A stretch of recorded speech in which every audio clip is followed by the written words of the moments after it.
Padahal saya sangat yakin Gibran itu tidak pernah bisa menjadi orang yang bisa menjelaskan secara detail atau runut, rinci seperti yang dilakukan oleh Ganjar Pranowo dan Bapak Mahfud MD.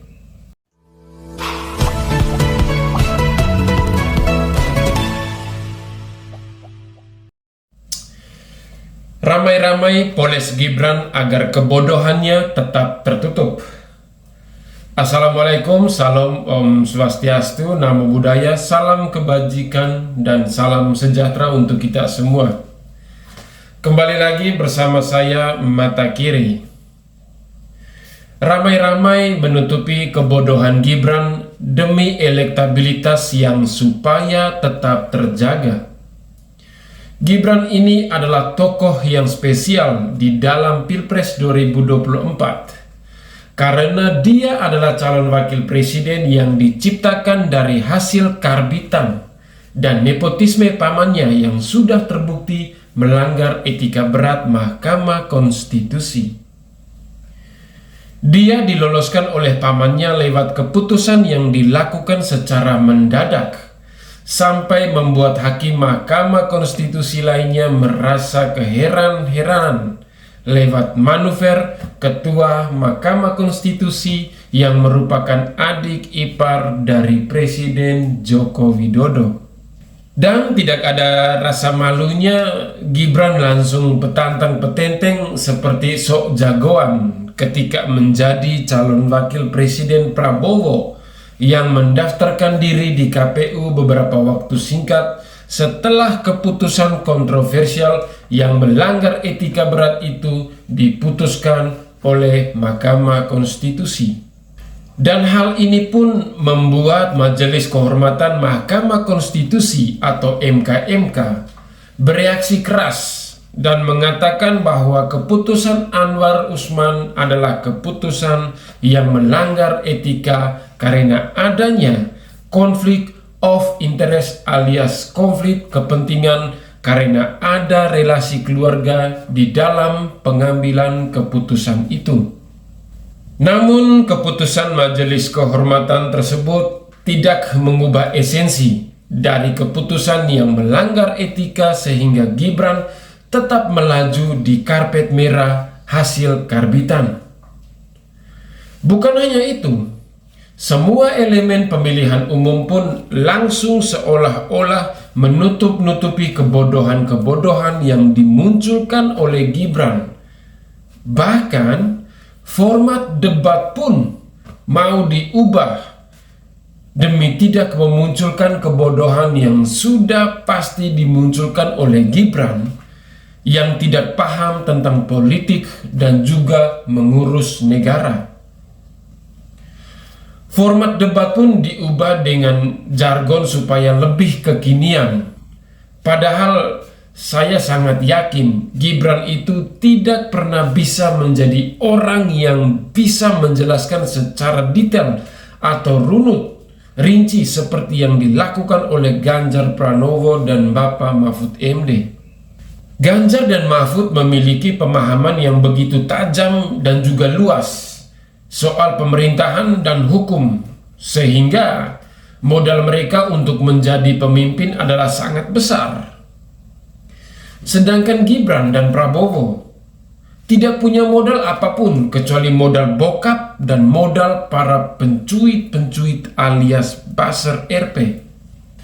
Saya berharap rakyat Indonesia semakin cerdas melihat bagaimana Gibran ini tidak pernah bisa memandingi kecerdasan dan juga kekomprehensifan dari pasangan Ganjar Pranowo dan Mahfud MD. Tidak usah mahal-mahal melakukan demokrasi. Lantik saja langsung kalau memang pada akhirnya yang akan dilantik nantinya adalah Prabowo Gibran. Meskipun Ganjar Pranowo dan Mahfud MD mendapatkan suara 60-70% nantinya. Bayangkan saja, saking bodohnya Gibran, debat calon wakil presiden pun diganti formatnya demi menutupi kebodohan-kebodohan yang begitu terekspos saat ini. Bayangkan saja, mahasiswa bertanya mengenai hal tertentu yang harusnya bisa dijawab dengan mudah oleh Gibran, kok dia malah suruh mahasiswa itu baca buku. Padahal forum diskusi itu forum yang harusnya memberikan informasi soal apa yang perlu diketahui oleh pendengar. Sudah gitu mereka berdua jarang debat dan ikut seminar publik pula. Sangat kelihatan bukan, ini menutup-nutupi kebodohannya agar tetap abadi tertutup dan abadi tidak diketahui oleh orang-orang sampai mereka nanti berkuasa. Kita baru melihat bagaimana sengsaranya negara Indonesia ini. Dilihat dari ini semua, ada kemungkinan Prabowo Gibran takut debat. Makanya KPU mulai berulah. Waktu kampanye sudah masuk. Para politikus yang berkepentingan sedang bekerja keras untuk merayu masyarakat. Peserta Pilpres 2024 tidak ketinggalan melakukan kampanye-kampanye dengan menggunakan berbagai strategi.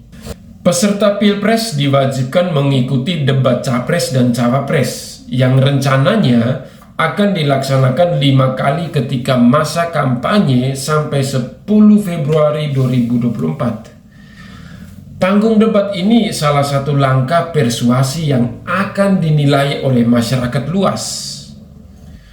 Komisi Pemilihan Umum atau KPU Republik Indonesia telah menyampaikan jadwal debat Capres dan Cawapres Pilpres 2024. Format debat calon presiden dan calon wakil presiden berbeda dari pemilihan presiden atau Pilpres 2019. Pada Pilpres 2019, 5 kali debat Capres-Cawapres digelar dengan komposisi 1 kali debat khusus calon wakil presiden, 2 kali khusus calon presiden, dan 2 kali dihadiri Capres dan Cawapresnya. Pada Pilpres 2024, sesuai Undang-Undang Pemilu, ada 3 kali debat calon presiden dan 2 kali debat calon wakil presiden. Kemudian, calon wakil presiden turut mendampingi pasangannya saat debat Capres. Demikian halnya saat debat calon wakil presiden. Perbedaannya ada pada proporsi bicara masing-masing Capres dan Cawapres, tergantung agenda debat hari itu. Apakah debat Capres atau debat Cawapres? Menurut KPU, ketentuan itu diterapkan supaya pemilih dapat melihat sejauh mana kerjasama masing-masing Capres-Cawapres, bahu-membahu satu sama lain dalam penampilan debat. Melihat format debat calon presiden yang dilansir KPU, muncul beberapa hal yang harus diperhatikan. Pertama, format ini seolah menghindari calon presiden atau calon wakil presiden sendirian. Karena walaupun debat Capres atau Cawapres, keduanya tetap didampingi Capres dan Cawapresnya. Sama saja, ini 5 kali debat Capres dan Cawapres. Hanya proporsi berbicara yang berbeda. Menurut saya pribadi sih lebih baik formatnya seperti format debat calon presiden 2019. Ada debat khusus calon presiden, debat khusus calon wakil presiden, dan debat calon presiden dan wakil presiden bersamaan. Debat khusus calon presiden dan khusus calon wakil presiden diperlukan untuk mengukur sejauh mana kemampuan debat berpikir dari masing-masing Capres dan Cawapres secara mandiri. Bila tetap mendampingi akan lebih sulit untuk mengetahui kemampuan debatnya secara mandiri. Yang kedua, format ini bisa memancing anggapan liar. KPU bisa dianggap melindungi calon presiden dan calon wakil presiden tertentu yang tidak bisa debat mandiri.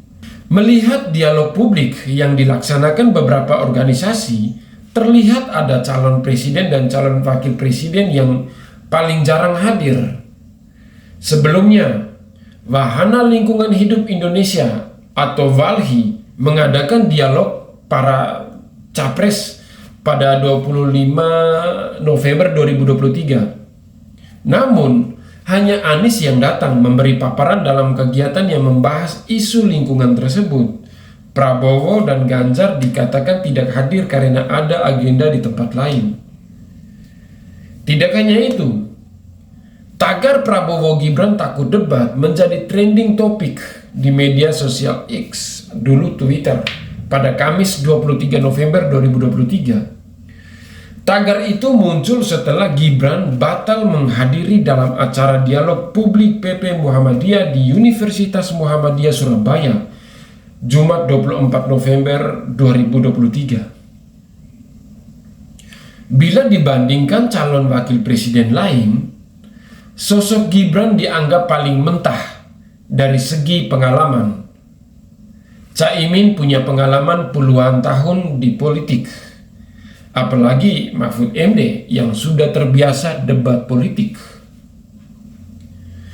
Jika debat khusus calon wakil presiden tanpa didampingi calon presiden dilaksanakan, kemungkinan Gibran akan mati kutu, diterjang oleh Caimin dan Mahfud MD. Dengan perubahan format debat ini, KPU bisa saja dianggap berulah dan berupaya membela pasangan calon presiden dan calon wakil presiden tertentu. Alasan agar masyarakat bisa melihat kerjasama antara calon presiden dan calon wakil presiden, hal ini sudah diakomodir oleh debat capres dan cawapres yang dilaksanakan 2 kali. Oke. Sampai di sini dulu, jangan lupa like, komen, dan subscribe. Pantau terus channel ini agar terus mendapatkan berbagai informasi menarik dan informasi terbaru, tentunya anti hoax. Akhir kata, saya Mata Kiri pamit undur diri. Salam hormat, salam NKRI harga mati. Wassalam.